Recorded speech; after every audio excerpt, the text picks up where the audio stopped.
Six JVR తక్కువ ధరలకే కాదు నాణ్యతకు కూడా మరో పేరు ఇండియాస్ #1 బ్రాండ్ సిక్స్ జేవిఆర్. కన్నబిడ్డాను కనుకమో మళ్ళీ ఆలోచిస్తే ఇప్పటికే చాలా డ్యామేజ్ జరిగిపోయింది అమ్మాయి వల్ల.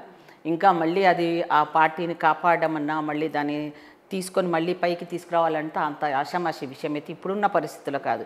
ఒక పక్కన కాళేశ్వరంది, ఇంకో పక్కన ఈ అమ్మాయిది.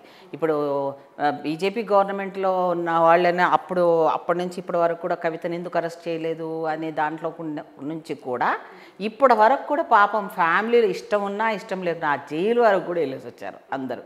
ఇప్పుడు ఒక్కరన్నా వెళ్తారేమో చూడమనండి, ఎవ్వరు వెళ్ళారు. అంటే ఇప్పుడు మొత్తం మీద పుష్పలీల గారు ఇప్పుడు ఈ విషయానికి వస్తే ఇంత అనాలోచితంగా వ్యాఖ్యలు చేసే స్థాయిలో కవిత ఉన్నారనిపించింది. ఏంటంటే ఈమె కొంచెం అంటే ఎంతో కొంత రాజకీయ అనుభవం, అంటే రాజకీయాల్లో ప్రముఖ పాత్ర ఇందులో ఈ అమ్మాయి తెలివి ఏం కనపడుతుందంటే రాజకీయంగా వీళ్ళందరినీ పక్కన పట్టేసి ఈ అమ్మాయి కొన్ని ఉన్న కేసులను తప్పించుకోవడానికి ఎవరన్నా ఒక అండ చేరిపోవాలి కదా. అండ చేరిపోవాలంటే ఇప్పుడు సెంట్రల్ గవర్నమెంట్ చేతిలోనే ఉంటాయి ఈ కేసులన్నీ కూడా.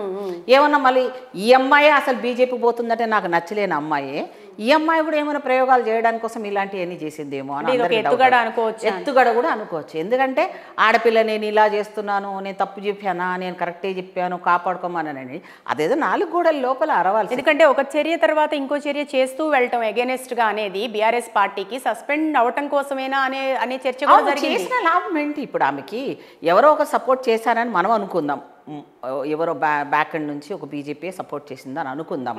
నువ్వు రామ్మ మీ నాన్న ఇలా అనేసి మీ నాన్నని మొత్తం స్మాష్ చేసేసి నీకు మేము ఇస్తాము అంటే బీజేపీ మాత్రం ఏమైనా మంచి పేరు వస్తుందా?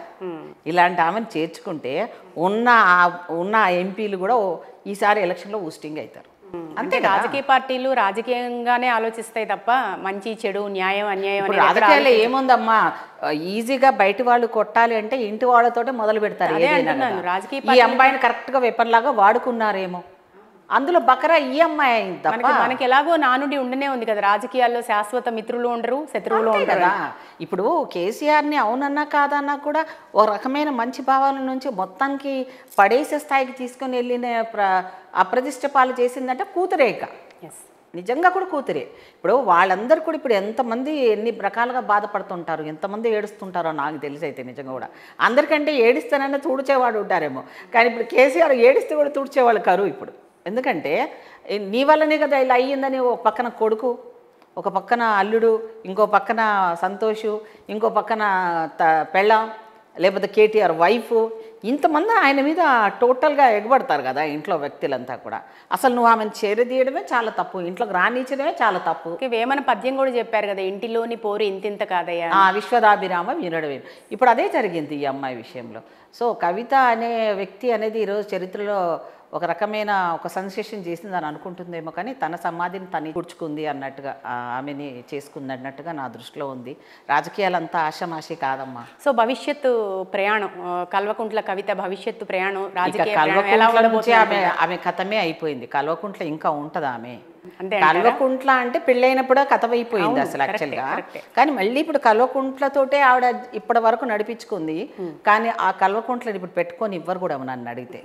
కవిత నీ మొగుడు నీ పేరు పెట్టుకో, లేకపోతే నీ జాగృతి పేరుతో మార్చేసుకో అని కూడా అల్టిమేట్ ఇస్తారేమో నాకు తెలిసి.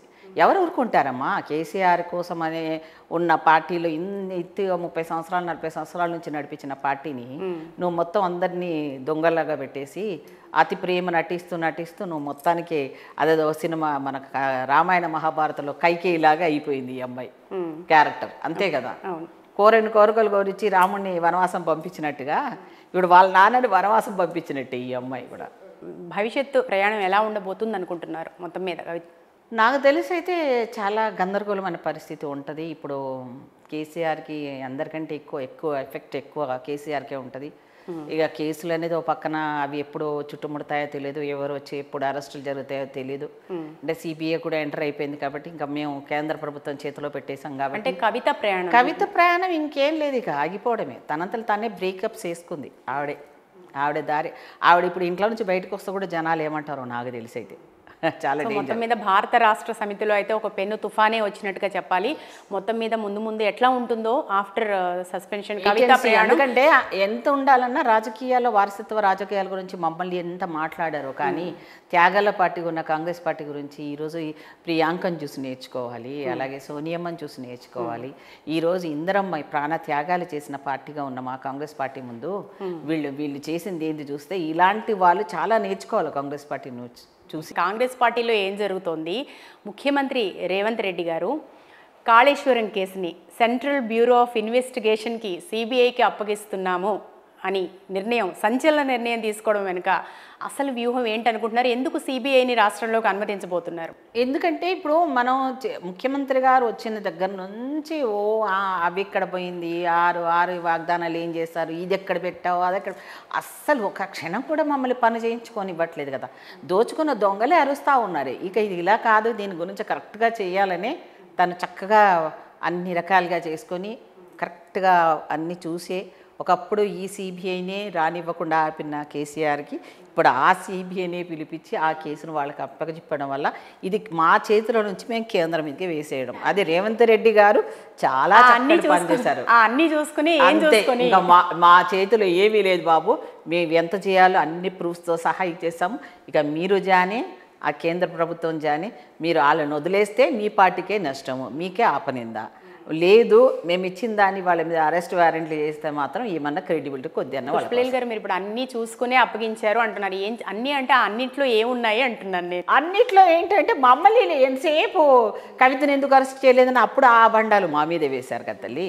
ఇప్పుడు తెలిసిపోతుంది కదా. ఇప్పుడు కాళేశ్వరం కూలిపోవడానికి కారణం ఏంటి అంటే వాళ్ళు చేసిన తప్పిదాల వల్లనే జరిగింది, అది కేసీఆర్ వల్లనే జరిగింది అనేది అందులో ఉన్న యంత్రాంగం దగ్గర నుంచి ఇప్పుడు డబ్బులు కూడా దొరికినాయి కదా, అధికారులను వదిలిపెట్టారని ఆ అమ్మాయి అనేది కదా.